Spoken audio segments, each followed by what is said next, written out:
গুনাহ দিয়ে, তার পাপ দিয়ে। মুসল্লির সালাতকে খাটো করা হয় তার গুনাহ দিয়ে, তার পাপ দিয়ে। বলে আরে ওর নামাজ দিয়ে কি হবে, ওর বউ তো পর্দা করে না, ওর নামাজ দিয়ে কি হবে, ও তো ঘুষ খায়, ওর নামাজ দিয়ে কি হবে, ও তো সুদ খায়, ওর নামাজ দিয়ে কি হবে, ও তো সুদী ব্যাংকে চাকরি করে।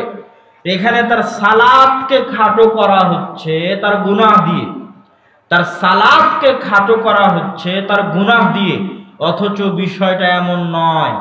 হ্যাঁ, আমরা তাকে উদ্বুদ্ধ করার জন্য বলতে পারি যে আপনি সালাত আদায় করেন তো কেন ঘুষের সাথে জড়িত আছেন, উদ্বুদ্ধ করার জন্য তাকে বলতে পারি, কিন্তু তার ঘুষের কারণে তার সালাতকে খাটো করতে পারি না। কি জন্য? এখানে আপনাকে দুটো সূক্ষ্ম জিনিস বলে রাখি সালাত সম্পর্কে। এক, আল্লাহ সুবহানাহু তাআলার নিষেধ লঙ্ঘন করার চাইতে আল্লাহ সুবহানাহু তাআলার আদেশ লঙ্ঘন করা মহাপাপ।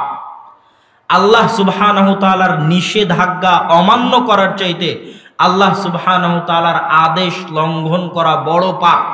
ইবনুল কাইয়িম রাহিমাহুল্লাহ বইয়ের মধ্যে লিখেছেন যে আল্লাহ সুবহানাহু তাআলার আদেশ, আল্লাহ সুবহানাহু তাআলার নিষেধ অমান্য করার চাইতে আল্লাহর আদেশ লঙ্ঘন করা বড় পাপ। আল্লাহর নিষেধ কি?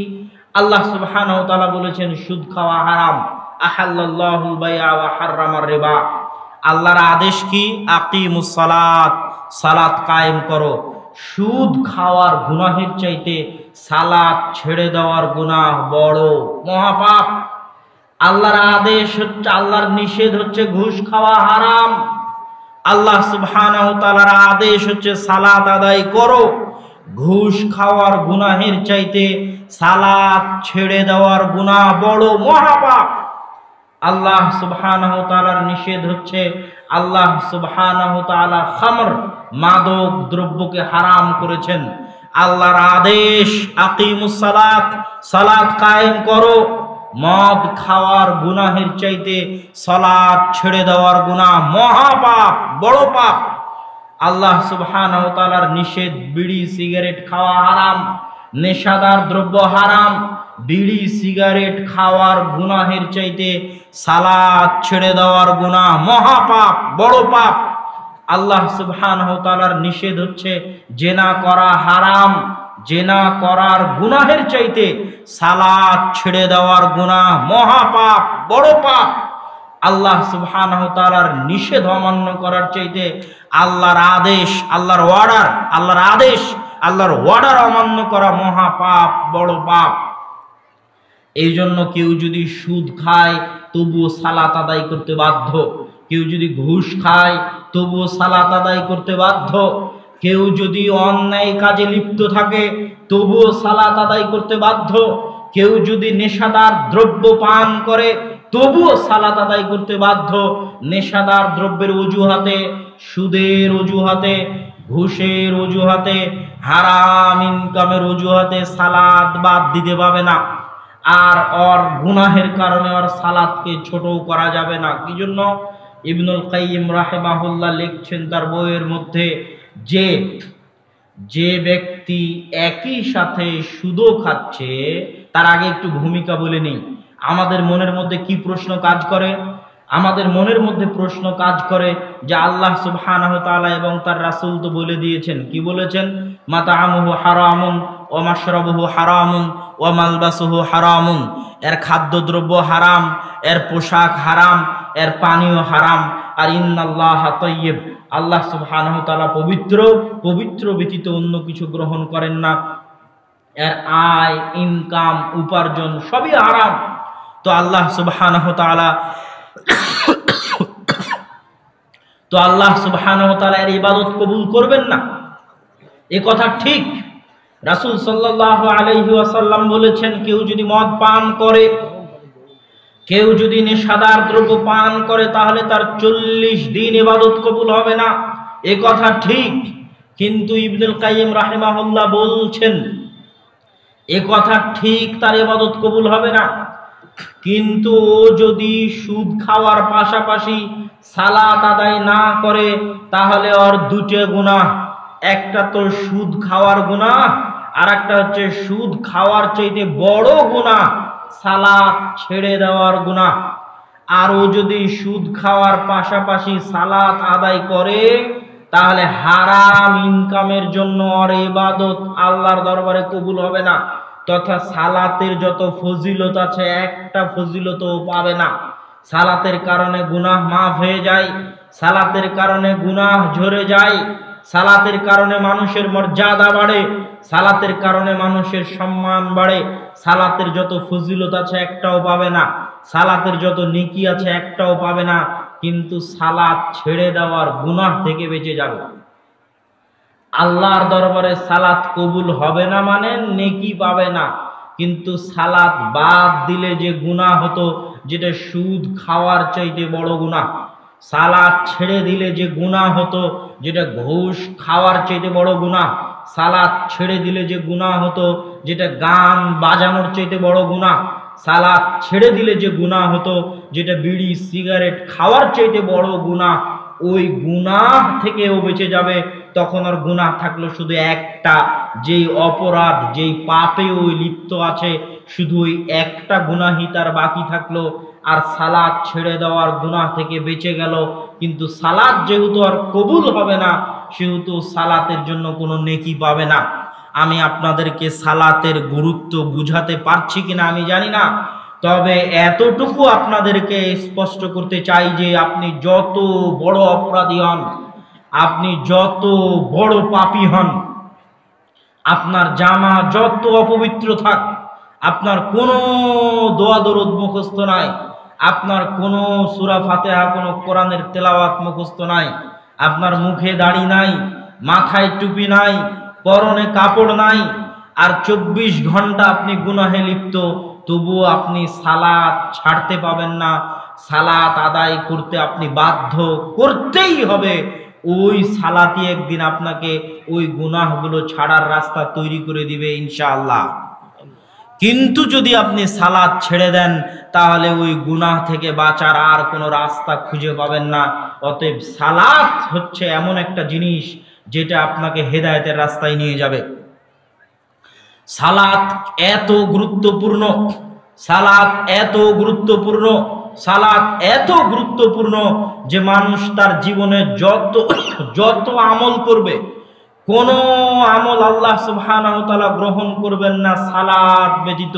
রাসূল সাল্লাল্লাহু আলাইহি ওয়াসাল্লাম বলেছেন, আউয়ালু মা ইউহাসাবু বিহিল আবদু ইয়াউমাল কিয়ামাহ আস-সালাত, ফাইন সালাহাত সালাহা সাইরু আমালিহি ওয়া ইন ফাসাদাত ফাসাদা সাইরু আমালিহি।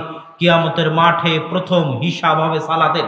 আর এক হাদিসে রাসূল সাল্লাল্লাহু আলাইহি ওয়াসাল্লাম বলেছেন, আউয়ালু মা ইউকদা বিহি ইয়াউমাল কিয়ামাহ আদ-দাম আদ-দিমা। কিয়ামতের মাঠে প্রথম বিচার হবে রক্তের। তাহলে প্রথম হিসাব হবে সালাতের, প্রথম বিচার হবে রক্তের। বিচার আর হিসাব এক নয়, বিচার আর হিসাব এক নয়, বিচার আর হিসাব এক নয়। বিচারে কোনো আপোষ নাই, হিসাবে আপোষ হতে পারে। বিচারে কোনো আপোষ নাই, হিসাবে আপোষ হতে পারে। বিচার মানে সারা পৃথিবীর মানুষ, জজ কোর্ট, হাইকোর্ট, উচ্চ আদালত, বিচার, সালিশ, পাড়া, গ্রাম, চেয়ারম্যান, এমপি, মেম্বার, মন্ত্রী, কোথাও তার ন্যায় বিচার পায়নি। পৃথিবীর শুরু থেকে নিয়ে শেষ পর্যন্ত মানুষের উপর যত অত্যাচার করেছে, পশু প্রাণীতে আর এক পশু প্রাণীর উপর যত অত্যাচার করেছে, মানুষে পশু প্রাণীর উপর যত অত্যাচার করেছে, অত্যাচারের মাত্রা বাড়তে বাড়তে বাড়তে বাড়তে বাড়তে বাড়তে আসমান ছুঁয়ে গেছে। কিয়ামতের মাঠে আল্লাহ সুবহানাহু ওয়া তাআলা হবেন বিচারক। কোনো ওকিল, কোনো দোভাষী থাকবে না। আল্লাহ সুবহানাহু ওয়া তাআলা ওই যে আসমান ছুঁয়ে গেছে অত্যাচার, আল্লাহ সুবহানাহু ওয়া তাআলা বিচার শুরু করবেন। বিচারে কোনো আপোষ নাই। ওই অত্যাচারের মাত্রাকে তিনি কমাতে কমাতে কমাতে কমাতে বিচারের মাঠে শূন্য করবেন। যদি তিনি বিচারের মাঠে অত্যাচারকে শূন্য, জিরো না করতে পারেন, তাহলে তিনি আদল নন, তাহলে তিনি ন্যায় পরায়ণ নন। ওয়া ইয়াজ বিল্লাহ। আর আল্লাহ ন্যায় পরায়ণ। ইন্নী হারামতু যুলমা আলাইয়া, আল্লাহ বলছেন আমি আমার উপর জুলুম বা অত্যাচারকে হারাম করেছি। তিনি ন্যায় পরায়ণ, তিনি নিজের উপর জুলুম বা অত্যাচারকে হারাম করেছেন। তিনি ন্যায় পরায়ণ, তিনি নিজের উপর জুলুম বা অত্যাচারকে হারাম করেছেন। এই জন্য বিচারক হিসেবে যখন তিনি দায়িত্ব পালন করবেন, তখন কোনো ছাড়, কোনো আপোষ নাই। তিনি জিরো করবেনই করবেন। অত্যাচারের মাত্রাকে তিনি জিরো করবেনই করবেন। এমনকি অশিংওয়ালা ছাগলকে শিং দিয়ে দুনিয়াতে যেই ছাগলের শিং ছিল ওকে মারার জন্য বলবেন, বলে আল্লাহ সুবহানাহু ওয়া তাআলা এইভাবে অত্যাচারের মাত্রাকে জিরো করবেন। এটা বিচার। আর এই বিচারের প্রথম বিচার হবে হত্যা। এই বিচারের প্রথম বিচার হবে রক্তের। কে কাকে দুনিয়াতে হত্যা করেছে, নিহত ব্যক্তি হত্যাকারীর ঘাড় ধরে আল্লাহর দরবারে নিয়ে আসবে, আল্লাহ এ আমাকে হত্যা করেছে। এটা আল্লাহর বিচার। এখানে কোনো ছাড় নাই, এখানে কোনো মাফ নাই, এখানে কোনো আপোষ নাই। আর হিসাব হচ্ছে আল্লাহ আপনাকে করতে বলেছিল, আপনি করেননি। আল্লাহ আপনাকে সালাত আদায় করতে বলেছিল, দান করতে বলেছিল, যাকাত দিতে বলেছিল, কোরআন তেলাওয়াত করতে বলেছিল। এগুলো সব হিসাব। তো এই সব হিসাবের প্রথম হিসাব হবে সালাতের। যদি সালাত আপনি ঠিক মতো দিতে না পারেন, তাহলে অন্য আর একটাও আল্লাহ সুবহানাহু ওয়া তাআলা দেখবেন না। তুমি সালাতের হিসাবই ঠিক করনি, অন্যগুলো দেখে কি লাভ?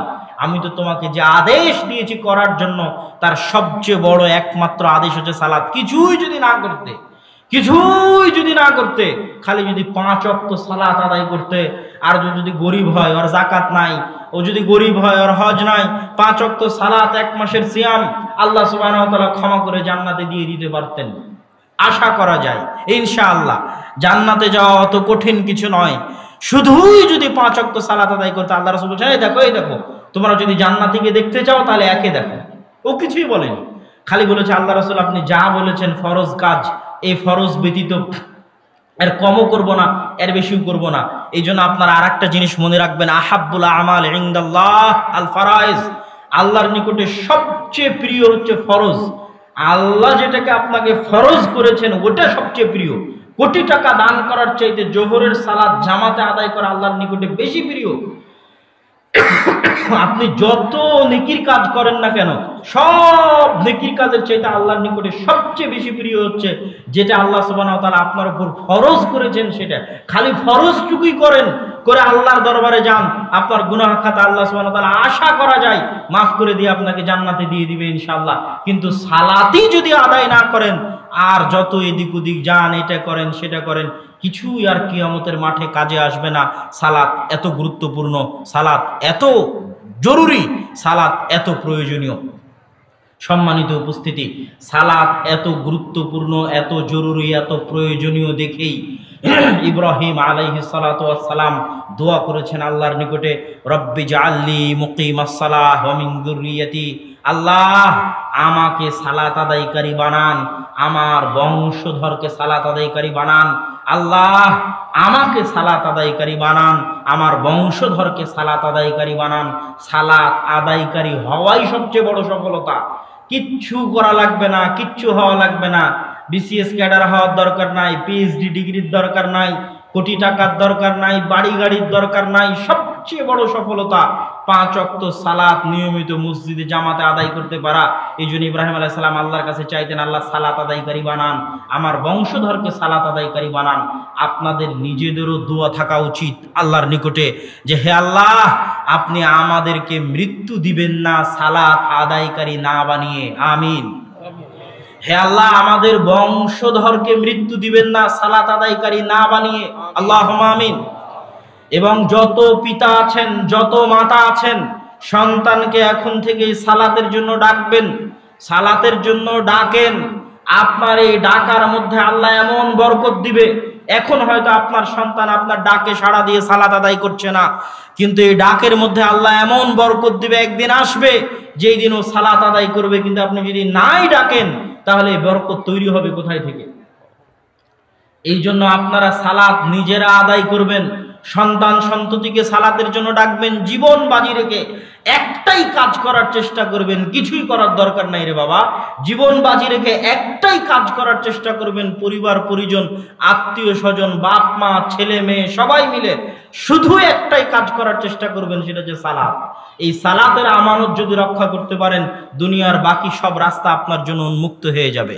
পৃথিবীতে যারা দুনিয়াবী জীবনেও সফলতা অর্জন করতে চায়, দুনিয়াবী জীবনেও যারা সফলতা অর্জন করতে চায়, তাদেরও সালাতের বাইরে কোনো রাস্তা নাই যে রাস্তা দিয়ে ওরা দুনিয়াবী জীবনে সফলতা অর্জন করবে। কেন এই কথা বললাম? আজকের পৃথিবীতে যারা সফলতার দার্স দেয়, সফলতার আলোচনা করে, তারা মানুষকে সবার আগে শিখায় টাইম ম্যানেজমেন্ট। যারা শিক্ষিত ছেলেপেলে আছে তারা বুঝতে পারবে যে সময়কে কন্ট্রোল করতে পারা, টাইম ম্যানেজমেন্ট করতে পারলে সময়ে বরকত হয়, সব কাজ সুষ্ঠুভাবে সম্পূর্ণ করা যায়, সময় মতো সম্পূর্ণ করা যায়। তো এই টাইম ম্যানেজমেন্টের আমার গবেষণা অনুযায়ী সালাতের চাইতে আর কোনো বড় মাধ্যম নাই যেটা দিয়ে মানুষ তার সময়কে কন্ট্রোল করতে পারে। আপনি যদি দেখবেন যে 5 ওয়াক্ত সালাত বিহীন একটা দিন আর 5 ওয়াক্ত সালাত ওয়ালা একটা দিন, যেই দিনটা আপনার 5 ওয়াক্ত বিহীন পার হয়ে গেছে ওই দিনে দেখবেন কোনো কাজই হয়নি। দেখবেন যে আপনার কাজই তো শুরু করেছেন আপনি 10টার সময়, 10টার সময় কাজ শুরু করতে করতেই তো দুপুরের খাবারের সময় হয়ে গেছে। দুপুরের খাবারের সময় হয়ে কাজ শুরু করতে না করতে লেবার মিস্ত্রি এখন বলছে চলে যাব, সময়ে বরকত পাবেন না। আর ওই যে ফজরের সালাতে যদি উঠেন, ফজর থেকে জোহর পর্যন্ত মেলা লম্বা সময় ফজরের সালাতে উঠে কাজ শুরু করবেন, দেখবেন 10টার মধ্যে কাজ শেষ হয়ে গেছে, আর কি কাজ করবেন, কাজ খুঁজে পাবেন না। এটা সালাতের বরকত। আবার যখন জোহরের সময় আসবে তখন সালাত বলবে, আপনাকে সালাত বলবে, এই তুমি জোহরের পর কি করবা এখনই ভাবো। এটা হচ্ছে আপনাকে সালাত আপনাকে রিমাইন্ড করছে। আর আপনি যদি ওই ক্যারাম বোর্ড খেলতে থাকছেন, জুয়া খেলতে থাকছেন, কখন জোহর থেকে আসর হয়ে গেছে, আসর থেকে মাগরিব হয়ে গেছে, মাগরিব থেকে ইশা হয়ে গেছে, দিন পার হয়ে গেছে, আপনি বুঝতে পারেননি।